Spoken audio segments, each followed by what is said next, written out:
Hello students, इस video में आज हम देखने वाले हैं हमारा बीएससी फर्स्ट ईयर के पेपर एनालिटिकल केमिस्ट्री की, जो हमने यूनिट नंबर 5 स्टार्ट की थी क्रोमेटोग्राफी, जिसमें हमने इसके पहले वाली वीडियो में क्रोमेटोग्राफी का इंट्रोडक्शन देख लिया था। तो आई होप आप लोगों को टॉपिक अच्छे से क्लियर हो गया होगा।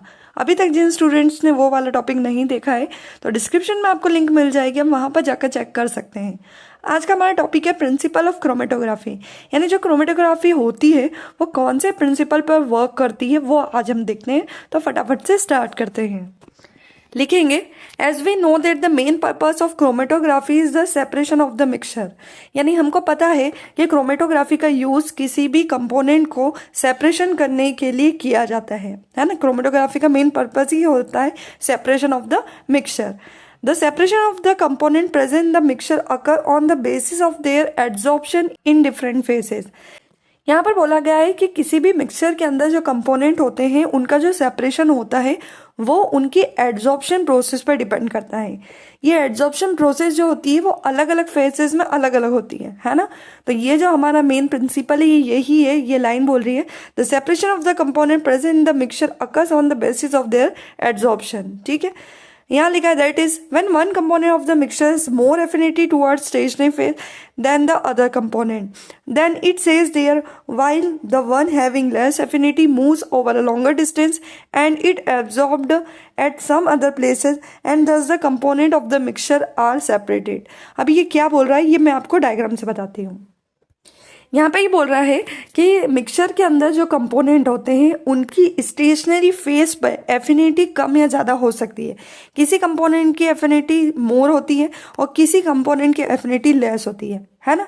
तो जिसकी एफिनिटी ज़्यादा होती है वो स्टेशनरी फेस पर पहले एड्सॉर्ब्ड हो जाता है, यानी इसकी एफिनिटी, इस कंपोनेंट की एफिनिटी ज़्यादा है तो ये स्टेशनरी फेस पर पहले ही रुक जाएगा, और जिस कंपोनेंट की एफिनिटी कम है तो वो लॉन्ग डिस्टेंस ट्रेवल करेगा और उसके बाद ही एड्सॉर्ब्ड होगा। इस टाइप से आपके जितने भी कंपोनेंट होते हैं वो सेपरेट हो जाते हैं। यहाँ तो आपको डायग्राम में दो कंपोनेंट दिख रहे हैं, हो सकता है एक कंपोनेंट और हो जिसकी एफिनिटी और कम हो तो वो और लॉन्ग डिस्टेंस ट्रेवल करेगा, स्टेशनरी फेज में ऊपर तक जाएगा, देन फिर एड्सॉर्ब्ड होगा। इस टाइप से मिक्सचर में जितने भी कंपोनेंट होते हैं उनकी एफिनिटी के अकॉर्डिंग ये अलग अलग प्लेसेस पर एड्सॉर्ब्ड हो जाते हैं। तो यहाँ पर यहाँ से यहाँ तक यही है कि जिसकी एड्सॉर्प्शन प्रोसेस ज़्यादा होती है वो पहले रुक जाता है, और जिसकी एड्सॉर्प्शन प्रोसेस कम होती है वो कुछ डिस्टेंस ट्रेवल करने के बाद एड्सॉर्ब्ड होता है। आगे लिखा है, in all type of chromatography technique the separation of the component are done on either adsorption process और डिस्ट्रीब्यूशन प्रोसेस।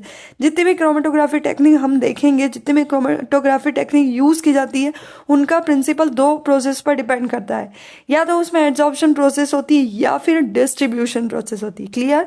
दो प्रोसेस के नाम आपको याद रखना है, एक हो जाएगी आपकी एड्सॉर्प्शन प्रोसेस एंड दूसरी हो जाएगी आपकी डिस्ट्रीब्यूशन प्रोसेस। तो बस ये छोटा सा प्रिंसिपल था जो आपको क्लियर हो गया होगा, ज़्यादा दिमाग लगाने की जरूरत नहीं है, बस आपको इतना ही लिख के एग्जाम में आना है। डायग्राम जरूर बनाना है आपको ताकि एग्जाम में मार्क्स अच्छे मिल सके। साथ में जब भी एग्जाम में प्रिंसिपल ऑफ क्रोमेटोग्राफी पूछा जाता है तो उसका इंट्रोडक्शन भी आपको उसमें ऐड करके ही लिखना है, क्योंकि प्रिंसिपल बहुत छोटा सा है और मार्क्स अगर ज़्यादा में क्वेश्चन दिया गया है तो आपको उसमें इंट्रोडक्शन को ऐड करना पड़ेगा। क्लियर?